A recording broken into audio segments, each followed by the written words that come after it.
Here we go. Now we're going to go live. We're going to see what happens. Okay, I think maybe we are starting to go live. I'm sorry, everybody, if there was an issue earlier to the pushing of the event. It showed me that it was live, but it was not live.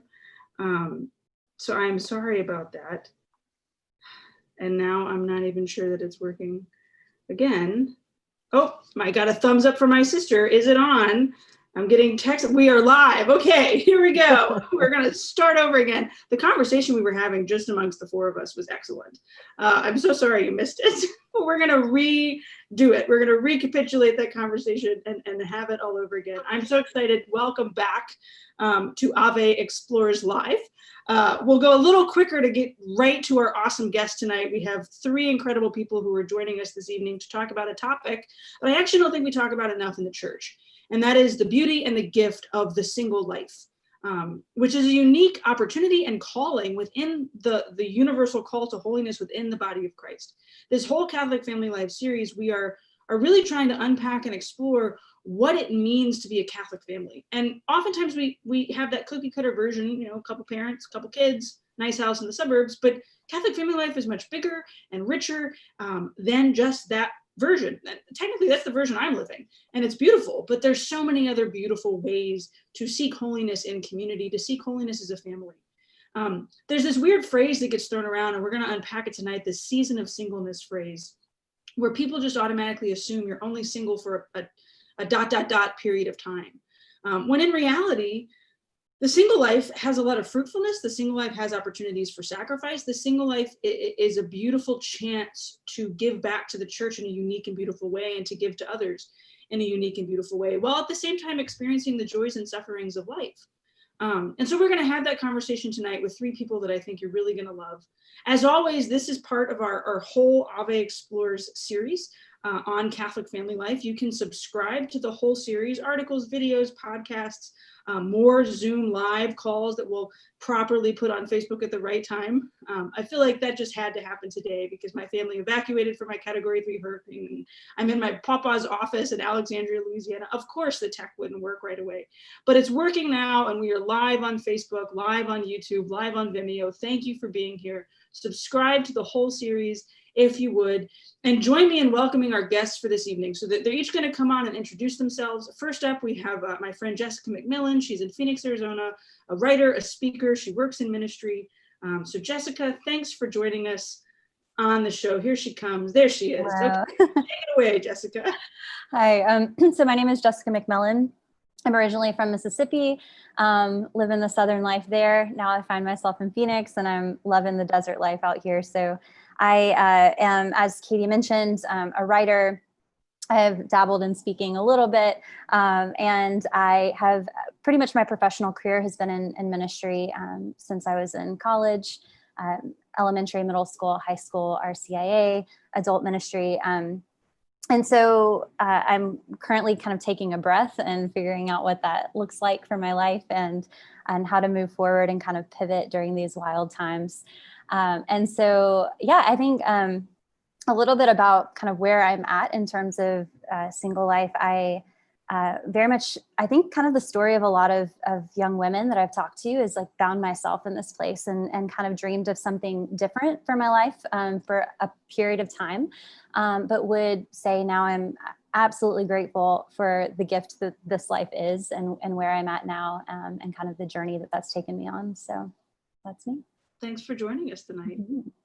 Next up, we have my good friend Ryan McQuade. He's a graphic designer and an illustrator. And by the way, I forgot to say this in my frazzledness. So each one of them is coming on, introducing themselves, and then also telling us kind of the phase of single life that they find themselves in, because there are phases, right, Jessica? Like you can be single by choice. Sometimes you're single by circumstance. Just like in married life, you are married as a newlywed. You could be married for 50 plus years and be driving each other crazy, or perfectly blissfully happy. There's phases and states of life that are different. And we want them to kind of tell us where they are within that journey of singleness. And again, my language is off, but that's kind of on purpose because of our first question. So Ryan is going to join us, graphic designer, illustrator from Phoenix, Arizona as well. Hello. Hi. My name is Ryan McQuade. Like Katie said, I'm a graphic designer and illustrator in Phoenix, Arizona. So a lot of the work, I work in ministry spaces as well. And a lot of that work is trying to develop and explore creative territory that we have not gone in yet, and to create fresh and unique perspectives of the faith. I'm also a gay man in the Catholic Church. And so a lot of my work is to help to create space and room for other LGBT Christians and Catholics in this church, which is a great segue into my singleness, which is that currently I'm discerning a life of lifelong celibacy. And so singleness has always been a kind of, at times, a frustration and a pain. But I would say that right now I'm finding a lot of hope and a beautiful calling out of it, that it's by living in this way, that it's acting very much like a wellspring of grace for me. So I'm excited to share more about how great it is. Awesome. Thanks for joining us, Ryan. And then lastly, we have joining us all the way from Philly, Chenele. We're kind of all spread out across the country tonight. Chenele Shaw, former youth minister, former theology teacher, future grad student, living in community in Philadelphia. We've become good friends because of our mutual love of The Office. So we're welcoming Chenele to the Ave Live show. Hello. Yes. So my name is Chenele. I just moved to Philadelphia in November. Before moving here, I was a youth director in Denver, Colorado, for 3 years. Then before that, I was a teacher at an all-girls Catholic high school and a campus minister, which was super fun and super sassy. And yeah, now I am about to start grad school, hopefully in a couple months, for my master's in marriage and family counseling. So I'm super excited about that. And I live with 3 of my girlfriends from college. And I guess, so my state of singleness is I am just trying to figure everything out. So I guess I'm focusing on my career, as they say, when we don't have a boyfriend. So I am trying to figure everything out and trying to get those, trying to be more financially stable. So that's how I define myself, as financially unstable. I am currently in an entanglement with Netflix. Our relationship is pretty dry, not really putting out new content. I feel like I've seen all he has to offer. Yeah, so that's pretty much my day to day. And right now I am just working and trying to save up for school. So yeah, awesome. Well, thank you for joining us. I thank all of you for joining us, and for really, I think each in a different way, kind of defining where you are in the single life. And I struggled to even ask the question, because even in like preparing the show notes and having pre-show conversations with you, there's this awkward thing that happens, and I will blame of married men and women when I say this, where there's a weird assumption that's made that your life hasn't started if you're single, or that you're like waiting for something, or that like you're perpetually discerning and oh my gosh, they can't make a decision. And That's not the case. For most single people that I'm friends with, that is not the case at all. But that's that really unhelpful assumption. So then we get this season of singleness language and that ... mindset. And as we said previously, when we were doing this to just each other, before we realized we weren't live, but then even before that, in the pre-show, I told you I just want to hear from 3 single people in vastly different experiences of life. Okay, why is that annoying? Why is that unhelpful? And in millennials, I think we're all millennials here, you have permission to go off about why that phrase is not cool and not okay. And from the perspective of Ave Explores, why that doesn't actually help you grow in holiness, and then growing as a member of the Catholic family. So why is that language unhelpful? I would say that it's unhelpful because, well, from my experience, it's because it kind of minimizes the suffering of being single when you're not like choosing to be, if that makes sense. So it kind of like season of singleness makes it sound like we're just in this time when we can just blow all of our money and eat anything we want and just be super irresponsible, and we're not responsible for anybody but ourselves. And it it kind of takes away the idea that there might be a little bit of like pain and a sting, and that like being married and having children is like normative, and that's like the final goal. And it's really hurtful. And especially for me, whenever I start hearing like Catholic speakers or whatever talk about seasons of singleness, I'm always like, ugh, and I just immediately stop listening, just because it just kind of takes away from a conversation from the single person, and it's really just a married person talking to us and telling us what we can do, and it's just kind of lame. So yeah, I feel like we were talking about this earlier, Katie, that like I think that's something that underlies a lot of the hurtful, or just like just the kind of comments that just kind of don't speak to like our lives and like our experiences. Something I've been exploring is just that I feel that at the root of a lot of that confusion is an idolization of marriage, is an idolization of the couple, that the couple possesses a kind of sovereignty over intimacy and a sovereignty over what shared life together looks like. And I find that incredibly unhelpful, because it implies a kind of lack in me, right? That my life lacks a kind of intimacy because I'm not in a couple. And I think to go to what Chenele was saying about the season of a season of singleness, I would just ask, like, kind of, what do you mean by that? Like a season of singleness? Like, we will all be in this season in eternity. So I don't think it's for a season. Like, we're all ending up here, you know, like, yeah, but I think like that maybe clears it up really quickly. Like, scripturally, like theologically, like marriage is the season that, and that's a beautiful thing. But I think that we, it's disordered, you know what I mean? To kind of put it out of order, to say that marriage has a kind of intimacy that I might never know, when in reality, I think that marriage is two people with an intimate relationship with God doing life together. And I think that's a beautiful way of doing it, but it doesn't mean that I lack anything because I do that by myself. I love that. That's really good. Oh, that's so good. Yeah, I think that's been one of the most beautiful things to reflect on, is this idea of permanency in this state in life, in eternity, and what that means about my relationship to Christ right now.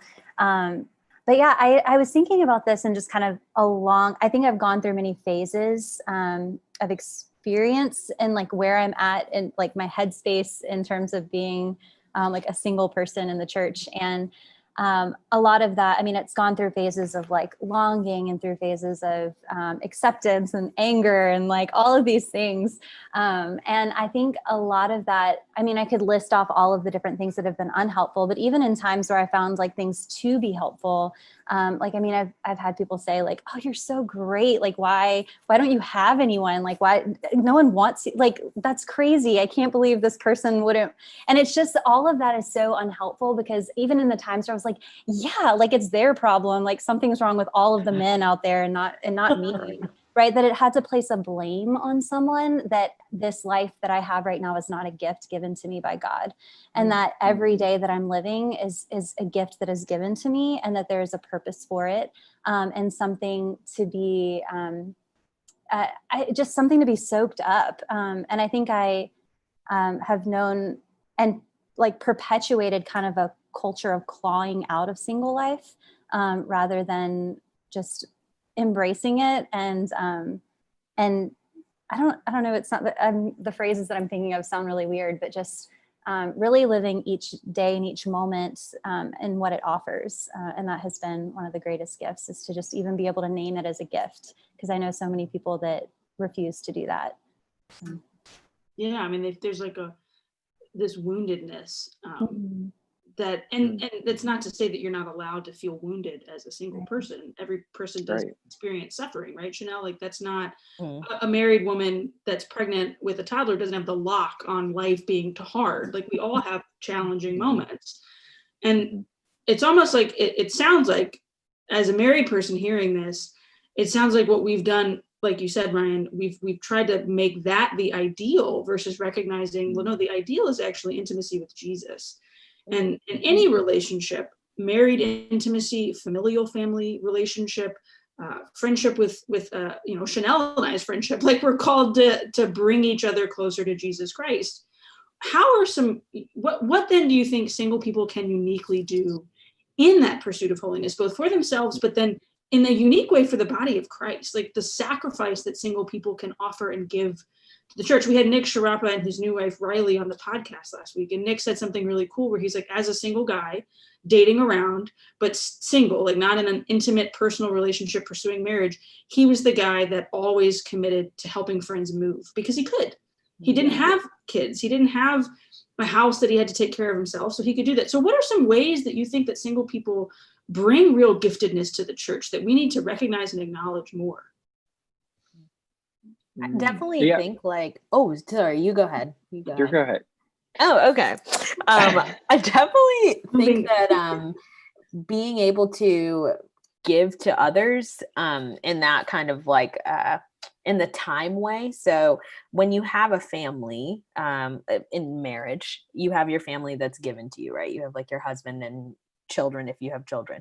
And it's really, I don't want to say it's easy to love because every day like love is a choice, right? So, but hopefully you like love the person you're married to and you love your kid because your kid is like half of you, right? So you love your kid and so you find it to be like easier to be in a relationship with them. When you're single, I feel like giving of your time and loving others, I don't want to say it's more of a choice, but every day we have a larger capacity to give of our time and to others where they're not like so close to us. And we just have that time and that like capacity to do that.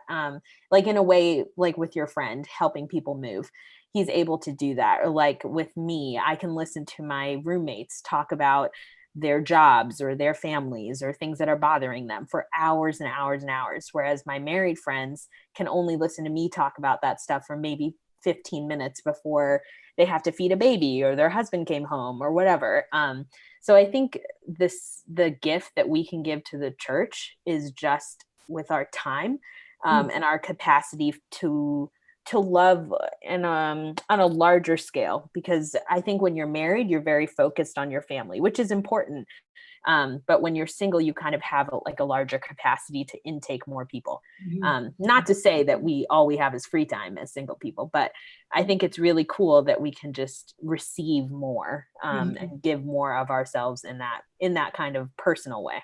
Yeah. I think, to be honest, in my current experience, I have a hard time like seeing that there should be that radical of a difference between the way in which married people live discipleship and the way single people do within the church. Obviously like within the priesthood, there's like a different like hierarchical obligation that is going on there. But I think because I find myself, it becomes kind of this us and them game of like, we're doing this and then you're doing this, or like this perception. I mean, I do think there are some people that think my life is just like, I get to go clubbing all the time and like I have all of the time to go out and be. And then I think there's also, I have found in myself this idea perpetuated that I should just always be busy and serving in all of the ways that my married friends apparently don't have the ability to do. And I don't mean like, I mean, that might sound kind of like snarky, but like, I really think that the ways in which we've idolized and idealized this lifestyle of marriage has resulted in both married families and single people not living up to their call of discipleship within the church. And giving of themselves and sacrificing in the ways that they're called to be radically available.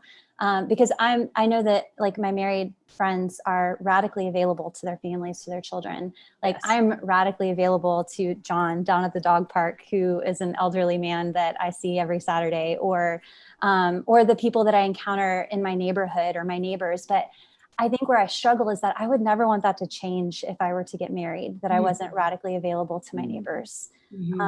And so I think the gift of the single life, just in the state that it is, is the disruption in a lot of ways of the idolization of marriage. That if I can embrace it for what it is in my life right now, and what God is doing through me, and the ways in which He's cultivating intimacy in my life, and through the family that I have of friendship, and the family that I have of my immediate family, then and my local community. I kind of like just lost my train of thought in what I was saying about that, but yeah. I was really into it. I was super into it. Yeah. Where was I going with this? I think we were just all nodding along like that. You got it. I love that radical availability. That's a cool phrase. I really, but that's something everyone's called to. Like if I walk into Walmart and see somebody in need, I don't get a pass that I can't help them just because I have a 3-year-old with me. Like I can do both. Like I'm still called to do both. Right. Yeah, I was even thinking of like just this term like of chosen family that which I think that married people also, that is also a marriage, that two people have chosen each other and create a family.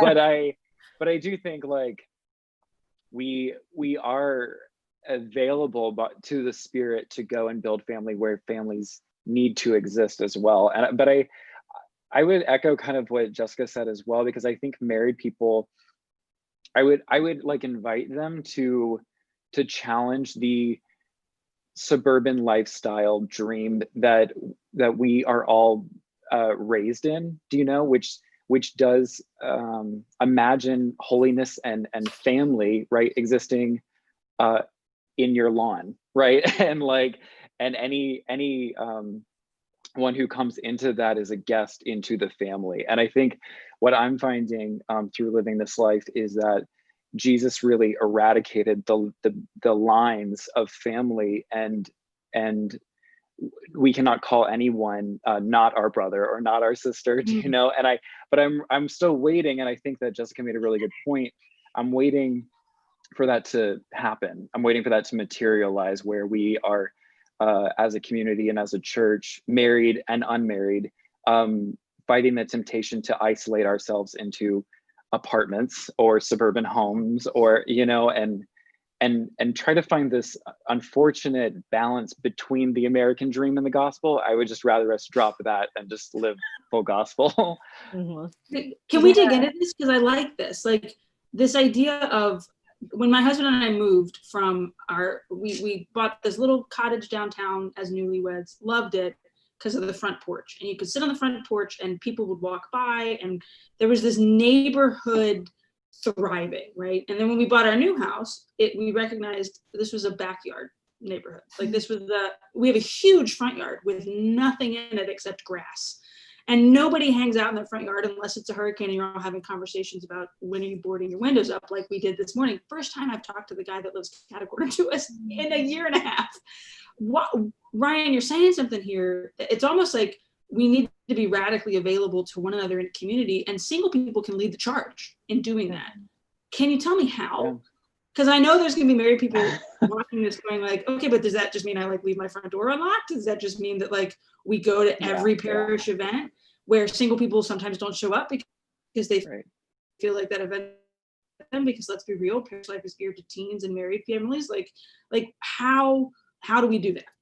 I know that's not on our show flow, but that's what I want to talk about. How do we make those families and that discipleship model with single people leading the charge? Gosh, sorry, I'm just going to jump in with that, because the first thing, like, and I'll just keep it really brief, but like, I think we live in a narrative of fear within our faith. There's always has to be someone that's the enemy, always someone that is out to destroy whatever we're doing, like whether it's destroying marriage, whether it's destroying the family life, whether it's destroying the gospel, whether it's destroying the church, like there's always someone out to get us. And I think when we live into that, that's not the gospel, right? That's not the way in which Jesus lived, and the way in which the church ultimately teaches us to live. And so I think a lot of that is really doing the deep work of uprooting in us and ourselves that narrative of fear that the neighbor next to me is someone that wants to harm me, or the neighborhood next to me is someone that wants to harm my neighborhood, or the state next to me, or the country next to me. I mean, I just think that there's like a larger thing at play there. For sure. Yeah, and I would say to the single person, there's a temptation, which is not gospel as well, that we are a burden to one another. that my presence, that if I were to ask for help and I were to ask for family, or ask for something like that from someone else, that would be a great burden to them. But I think that what we're finding is that we're all burdened by the work that we do individually. And I know many single people who are very lonely and very tired. I know very many married people who are lonely and tired. And I think that I just think about like Mother Teresa, like if we do not have peace, it's because we've forgotten that we belong to one another. And I think on a very like practical level, I think you see this in many in some communities or cultures. The idea of like, I mean, I remember growing up and people saying like, oh, grandma so-and-so, she's not my biological grandma, but I just grew up around her. I think that's like a wonderful, like tangible thing, is like, if you are, if you are in a marriage, you have a family, like, who are the people that are already in your circle, and who are the people who just maybe you always see at church? How could you bring them into a kind of relationship like that, where you could give them a key to your front door because they're family, you know, or you invite them on your family vacation because they're family, you know? I think that's, I know that's one way that I think, yeah, we can start to break down those walls, you know, because I think that what can kind of be toxic about the suburbs is not everyone is allowed in there, and that it doesn't exist for everyone. It doesn't exist. You know, there's often there's like a pay range, and there's a culture to the suburbs that not everyone is welcomed into. And I think we have to take that very seriously, that the gospel doesn't thrive in segregation. It is resistant to that kind of ideology. And so how do we purposefully live that? And I think it starts by asking the question very purposely. I think it's married people and single people sitting down and asking themselves, how am I resisting the temptation to live into segregation in any kind of way? Wow, that was something. Oh my gosh.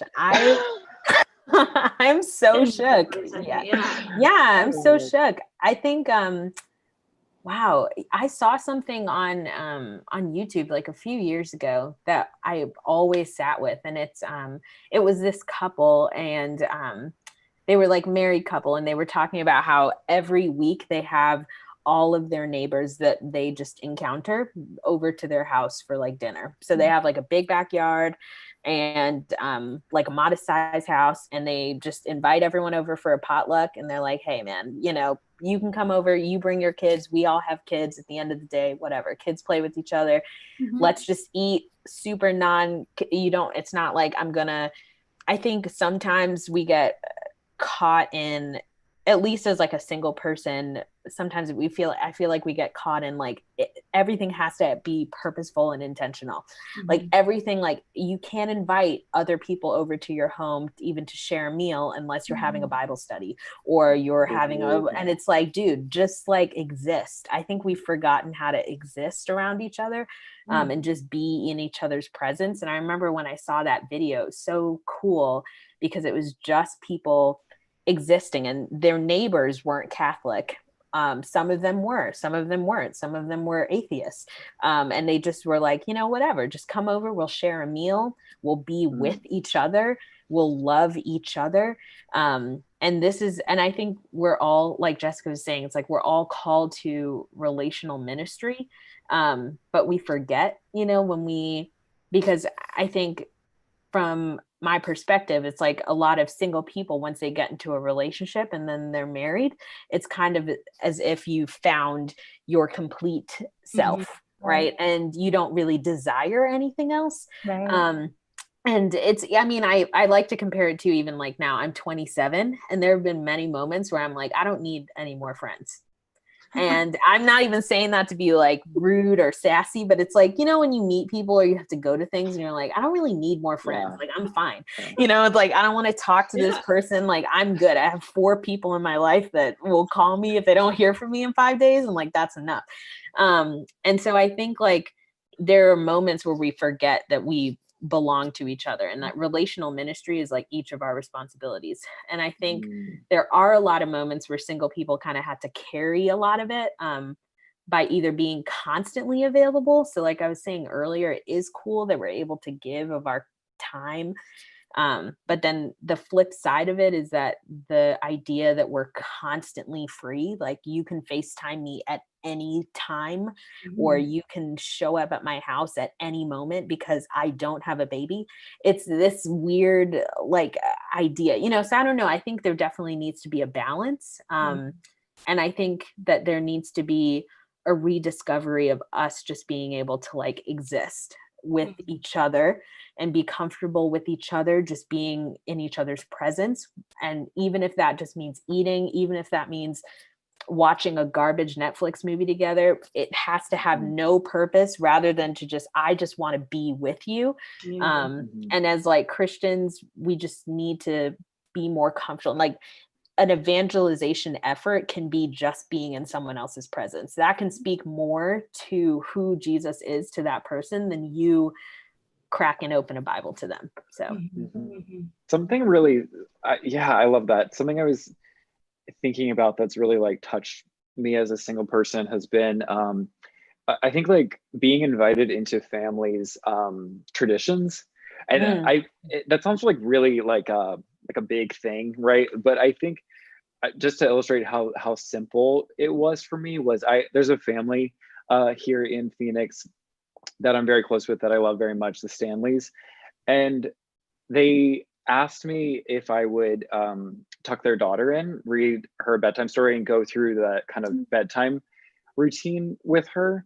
And I left and I was so moved. And I texted them later and I was like, I don't think they knew, I know they know now, but how much that meant to me, because that is something that is sacred to their family. And they brought me into it in a way that I led that, you know? And I think on the flip side of that, I would say that it's important for us as like single people to recognize that we long for tradition too, and we can start our own, you know. We don't need, like, I don't think for us to live a happy life that we require families to take us in, you know. But I think that we can already start thinking like, okay, I have agency over my own time and the family that I'm creating and putting together. And I think that we can do that in a really practical way by starting traditions in our own lives, even if that's just as simple as like, we go to this place and have brunch every Sunday with my 3 best friends. But I think over time, that's where you start to develop those feelings of like, this person feels like family, you know, because we have tradition and we have commitment to one another. Yeah, you it's know? repetition. I mean, there's a mundaneness to family life. Yeah. Right? Like, and I mean, I think we've all experienced it full blown in COVID. I know for sure we did with Rose, and like we get up, we do the same 10 things before noon, and then it's nap time. And but like in that mundaneness, that familiarity, holiness can grow. So really being able to I think that's genius that from all of you, right? Like being able to form that. Let's talk about what can be challenging about it though. Like we can say like there's great giftedness, there's fruitfulness. This season is not a season, it's a gifted state. But it can be hard, and there are going to be single people watching and married people watching being like, yeah, but it really sucked 25 to 32 times. And it can be tough to live in it at times and play the comparison game. How do you fight against that? Like, how do you fight against, I don't want to even use the word wallowing, but like isolating yourself or feeling sorry for yourself or tricking yourself into believing you don't have worth until the next thing comes, or because you haven't been asked out, or because Catholic matches aren't working, like whatever.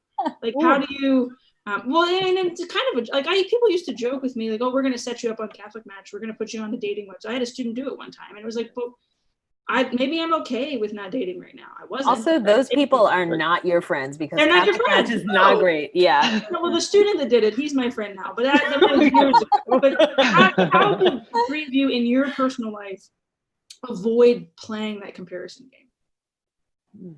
Yeah, I think it's really hard. Yeah, it's really hard. I think we compare in all kinds of, like, all different realms of our lives, not just within states in life. And so, I mean, I think one of the first things that's important, and I think Ryan had named this at one point, is that it's not something that we've just conjured up on our own, that like that this lifestyle is the ideal, and that it's like, I mean, I'm thinking of even all the ways that I catechized as vocations as a goal, right? That, well, you figure out your college, and then you figure out what your vocation is, and you check off the boxes, and then eventually you've made it, once you make a decision. And if you don't, you're non-committal, and all the things that kind of go along with that. But like, I think being able to, gosh, here I go again, losing my train of thought. Oh, like recognize that it's not something that we've just like made up that lives in our minds, and we're not crazy, because we live in a culture that perpetuates this idea that this is the ideal way to live. I mean, even from like certain stages that you hear, like, okay, we're going to look at like, is anyone interested in the priesthood here, your future vocation? Most of you are probably going to be married one day, but you know, and I've heard that so many different times, spoken to me and spoken to in other ministry contexts. And so recognizing first that like, you're not crazy that you live within this culture that upholds this idea of idolizing this state in life. But then in any way that you would normally move forward in like your own self-growth, spiritual direction, counseling. I mean, if you're finding yourself comparing your life in any realm to such a degree that you can't enjoy who you are in the life that you're living, then there are steps to grow in healthiness in that realm. So, which would be like seeking a counselor and having friends that can remind you of who you are. And establishing good prayer routines and reading scripture and all the things. But That's dope. Yeah, I was just talking to my friend about that earlier, because we were talking about it being coronavirus and it feeling like it is just impossible, right? It's like, before, as a single person, you just think, in an idealistic world, you think you'll just show up to like a young adult event, and maybe after mass, like you're both kneeling, praying afterwards, and you just kind of lock eyes, and then like that's it, and then whatever, and then you go on picnics and you're married. But it's just like so hard to find anyone before, but now in coronavirus, it's like exceptionally challenging. And we've kind of reach this point where it's like you're on 50 dating apps and nothing is happening, and you're just home all the time, and it can become really easy to look and then turn on Facebook or open up Facebook, and people are still getting engaged. Like, how? Like, where are you guys even going? You know, it's like people are still getting engaged. People are still having kids. Like, what? You know, and it can become really easy to be like, and all I'm doing is just eating the same chicken salad every day. Right. You're like, what is life? You know? But we were talking about how important it is, even during this time, to acknowledge the growth that you have. Like you were saying, Jessica, like the growth that you have in yourself, and how you can improve personally, whether is seeking like professional help, and just kind of figuring some things out, working on yourself spiritually, physically. Like I did a Savage workout to the song Savage yesterday, and I can't even move my body, but hey, hey, cool, that's a shot for like being physically active for the whole year. So I don't know, like I think being able to work on you and being able to work on your relationships and acknowledge ways that maybe you are in relationship with other people, and how you can just be a better friend, be a better sister, daughter, whatever. There's been a lot of ways that I've recognized, even when I'm comparing and I wish I was dating someone or I wish I was married. And then my friend will say something to me and I'm like triggered by that thing that my friend said. And I'm all of a sudden throwing an adult temper tantrum, and I like don't know how to communicate with her.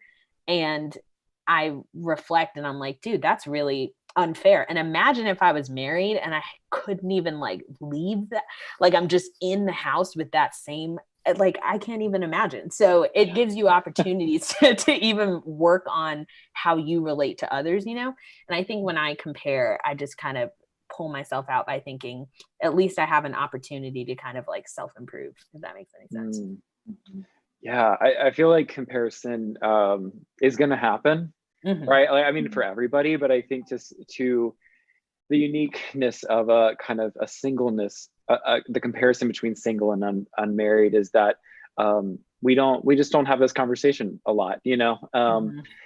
But I think if I could recommend anything, or just not even recommend it, it's just I'm probably preaching to myself, is when I'm feeling that and I'm feeling frustrated and I'm saying like, I just want to get married, and I don't understand this church teaching, and I don't understand this. It's just to be able to enter into that, like sit down and feel that feeling of I feel, and just vocalize it. I feel like I'm missing out. I feel like God is robbing me. I feel like this is a test that he's teasing me.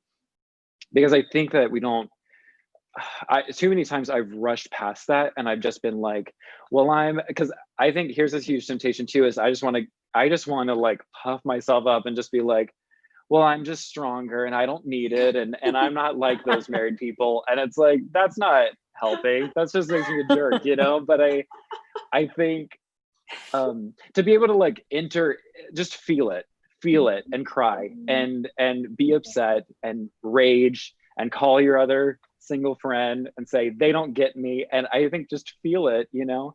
And then I think if you can focus, if you're able to look at like, okay, then like, why am I here, right? Like, what is the uniqueness of my life that I'm so grateful for, like all of it, the hard and the really good things.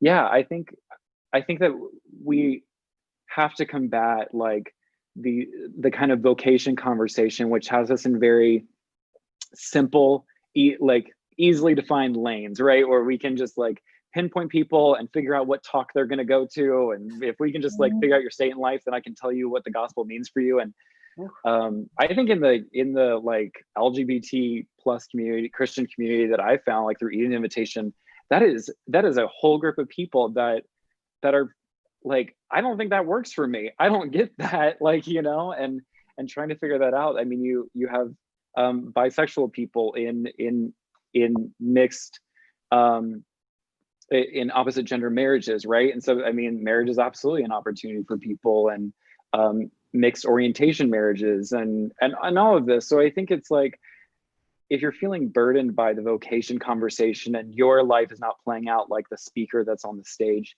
then it's okay. Like God's doing something really unique in your life. And I think that's exciting. He doesn't do just crazy stuff in people who aren't like just like fully disposed to him. I think when someone gives their whole heart to him, then he's like, I'm going to tell a really great story, you know? And I hope that we can remember that in those moments when it's easy to compare ourselves to other people. Can we dig into that a little bit more, Ryan? You mentioned Eden Invitation, and I think there's going to be a lot of people watching being like, wait a second, hold the phone. Yeah. Choosing celibacy as a gay man, like that, the world doesn't say you can do that. And what does the church say about that? Can you give us a little bit of that processing and journey, if you're comfortable sharing that, so that we can actually hear that perspective, because it's not one that we hear very often, and it's sad that we don't hear that very often. Right. So I think like, especially for gay people, or actually I would just say I use it, I know that it's a complicated word, but I use it in a general sense, the word queer. I think queer people are in an interesting spot when it comes to singleness, because where other people might, or maybe straight people might receive like, why are you going to be single? Sometimes we're like, oh, thank God you're single. Like, you know, you're not like, and because we're palatable, because we're safe, you know, I guess. But yeah, so sorry, celibacy, right? Like, how did I kind of end up there? I think I found so my journey was, I think I prayed all the time when I was a teen to be straight, for the sole purpose of being married. And I think that this is sort of the heart of this is the fruit of what an idolization of marriage creates. It creates a culture that says, pray the gay away, that you have to be straight to be holy, a heterosexual gospel, because it sees marriage as supreme, right? And marriage is between a man and a woman. So you create these really complicated situations for very young people, which it's then easy to then see becoming straight a solution to that problem. so yeah, I prayed for a very long time about that, and did not. I dated women and just really trying to make that work, and it's very unfortunate because I see them also as the victims of that ideology as well. Do you know, like, but I think after that, I really then thought my only options were the priesthood, and that's also, I'll be very upfront, is a very complicated scenario because we're not, in some places and like monastery or orders, we're not welcomed, or we're very like complicated, and if it's deep-seated tendencies, then we might not be recommended for the priesthood. And obviously it would be I think we can all look around and say it's a very complicated time if you were a gay man who's a priest. Like that's and it's not something I felt called to. So I think I really felt like I was forced into singleness and forced into celibacy, and just kind of was writing that off as, that's the way it is, that's what it is. The reason why I've changed the way that I describe my state in life now is I say I'm in a process of discerning celibacy. Not because I don't think that I'll live that life, but if the Bible says that celibacy is a gift for everyone, then it's something that I believe that I should be given, that it's not a last ditch option for me. Does that make sense? And so I think that just requires prayer, and that requires an act of discernment, that I need to know that I'm called to that life, because that's what the scripture says, is that that's a calling, not for everyone. So that's just how I kind of describe where I'm at right now. But I think what I mentioned, Eden Invitation, that's a community of LGBT plus Christians who are in community with one another, seeking to live according to church teaching on sexuality and gender and all of that. And I think what I've come to really appreciate out of that community is the very different ways that we're all navigating life, right? And intimacy and relationship, right? That it's not always as straightforward as we were maybe told when we were growing up, but our lives are different. And so I think that God's going to do something different, and I think that's exciting. I hope the whole church is excited about the ways that, because I don't think I've seen any more beauty and innovation come out of any community, unlike the queer community, because we are charting new territory into what family looks like, and creating a beautiful life. Yeah. Thank you. Yeah. There's a ton of questions that have come in the chat, and I want to encourage everybody that's watching. All three of these amazing people are on Instagram. I'm going to put them all on blast, and so we're going to do a Q&A on Instagram at some point this week to further dive into some of the things that they've said. But one of the questions that I think really segues nicely from you sharing right now, Ryan, was chastity, and the concept of chastity. Those two words are not synonymous. Celibacy and chastity are not the same thing, but chastity is a virtue that we're all called to. So maybe here at the end, real quick, each person, how do you live out chastity? How can you maybe pursue that virtue as a single man, as a single woman, and even perhaps, I don't want to say advocate for it, that doesn't sound the right way, but like you can be beautiful witnesses of it to others. Maybe Chenele, do you want to start? Sure. So, oh gosh. So living out chastity, I think for me, personally, I used to struggle quite a bit with sexualizing men a lot. I think that came from a place of woundedness, right? And a desire to feel wanted and needed. And so I sexualized men a lot, and I had to, and I still actively have to go through daily corrections when I'm talking to someone that shows me a little bit of extra attention, or, you know, like seems like a little bit more invested in my life. So I think for me, just checking yourself and making sure that you're seeing the whole person, and recognizing that sexuality is a gift.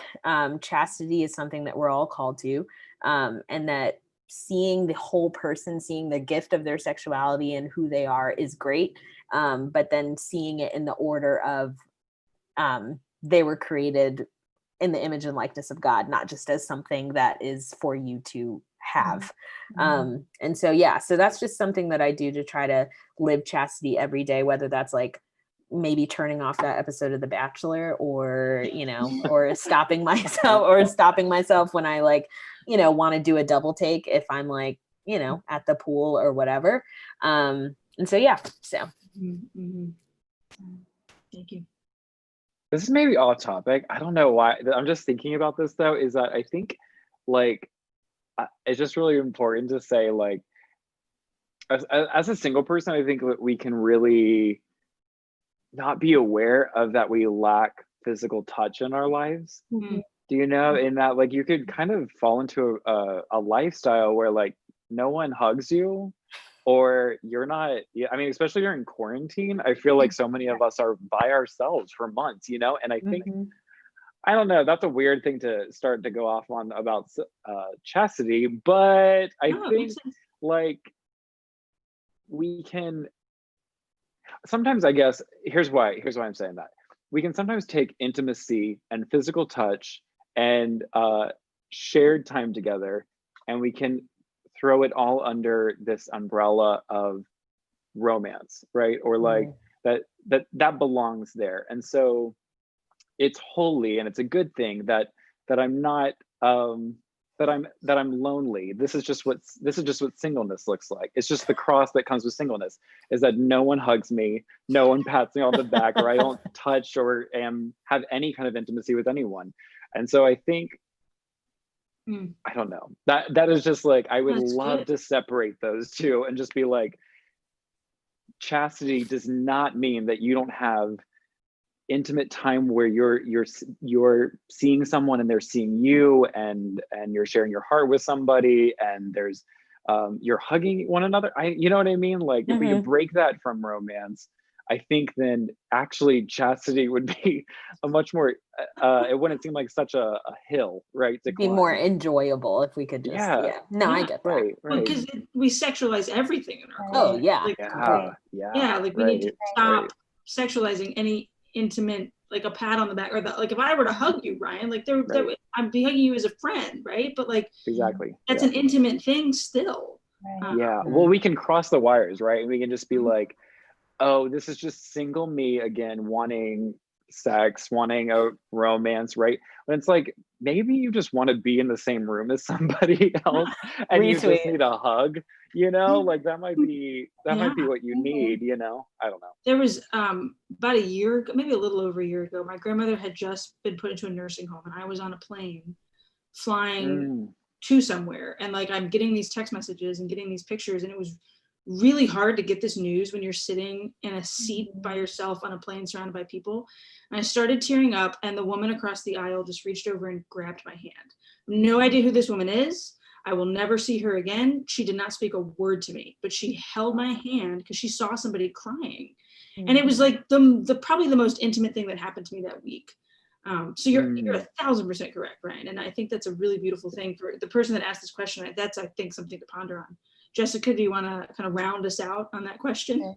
Yeah, I think what I want to avoid is just kind of like a generalization and like growth and virtue, because I think that's so, it's such a personal journey. And I think for me, and I say that I have to preface that for myself because I'm working on not generalizing. So that's why I say that. But I have recognized how much the virtue of chastity has been wrapped up in purity culture and kind of a Puritan foundation of our country. So and of our faith in many ways, of our American way of living out Catholicism. And so unpacking that is like, alongside living in a very sexualized culture, is a very layered process. And so people are probably going to be on all kinds of like spectrum in that journey. When you have porn addictions and you have sex addictions and you have this extreme of like addiction within our sexualized culture. And then kind of the journey that you go on to live out the virtue of chastity and what that can mean for your life and the good news that is for your life. And so I really think for me, the biggest thing is, that's kind of where I'm at in that process, is really unpacking how like a Puritan culture and like purity culture has been harmful to me in terms of living out chastity as good news in my life. But then I would say accountability, just on the Christian journey, is like one of the most important things, and having people that know you and people that can speak in truth and goodness into your life to help specialize whatever you need on that growth, in that growth path of virtue and overcoming particular vices in your life.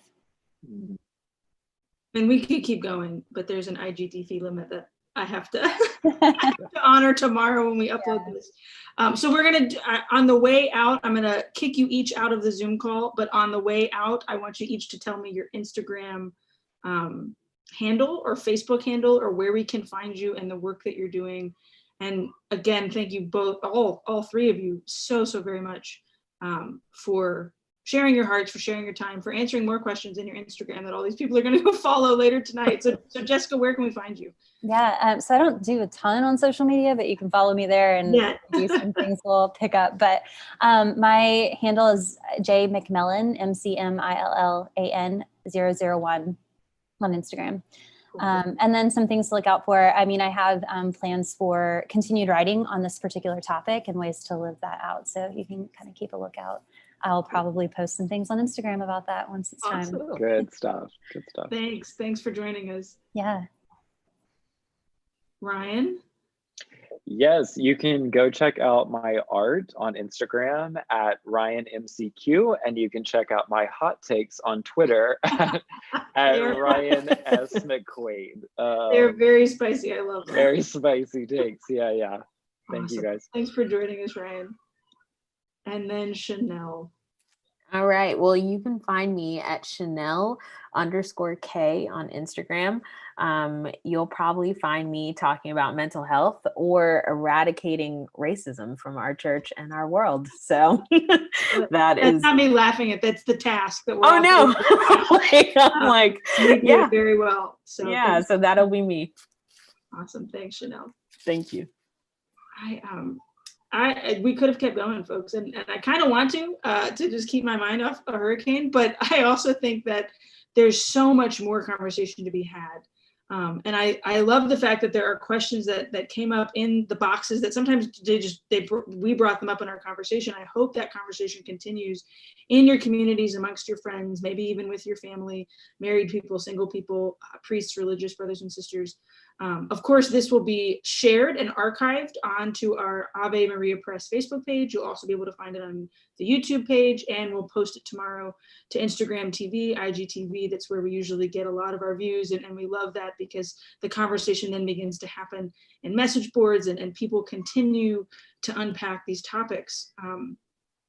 As we get further and further into doing all of these different Ave Explores series, I'm struck by the idea that every single time we plan a topic, it providentially works out to be the right time. We did art and architecture at the beginning of quarantine. And so people kind of got to travel the world and see art and architecture in the Catholic Church from all over.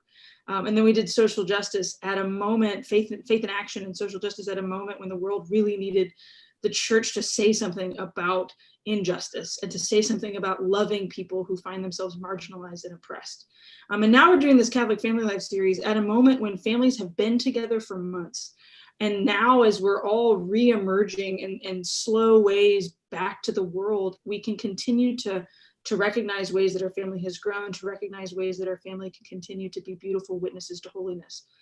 If you are inspired by this conversation, if you want to have more of this conversation, please click on avemariapress.com, where you can sign up for the whole Ave Explores series. We have podcasts every week on Wednesday and Friday. We have the Ave Live on Tuesday nights. Next week, we'll be talking to my dear, dear friends, Rachel and David Leiniger. Rachel and David are probably the couple friend that my husband and I are closest to. We vacationed together. It was the only fun thing we did in 2020 before the world went crazy. We went to Little Rock together. And when we were in Little Rock, Rachel actually said something that gutted me. We went to a thrift store together, and Rachel's suffered 2 miscarriages, and she has 2 children here on earth. And she just kind of made the passing comment, 50% of my children are with God. I only get to mother half of my kids. And so next week we're going to unpack and explore their journey through miscarriage, their journey through grief, which I think is, again, a topic that we need to talk about, and we need to talk about more. And that's what we want to do with Ave Explores. We want to talk about topics that we know people care about and we know people want to listen to, with people in the trenches of living that, with people who have a beautiful perspective, like Chenele, like Jessica, like Ryan tonight. Go follow them on Instagram, look at the work that they're doing, ask them questions, grow in friendship with them. They're wonderful people. I love all of them, and I'm so, so grateful for their time tonight. Thank you, of course, for tuning in. We'll see you next week, and make sure you subscribe. I always forget to say this. Make sure you subscribe to Ave Explores on Apple Podcasts, Google Play, and Spotify, where we post our podcast episodes. Tomorrow we have one with Damon and Melanie Owens, and this Friday we have an awesome episode with Brian Greenfield about fatherhood. Again, this will be archived, YouTube, Facebook, and IGTV.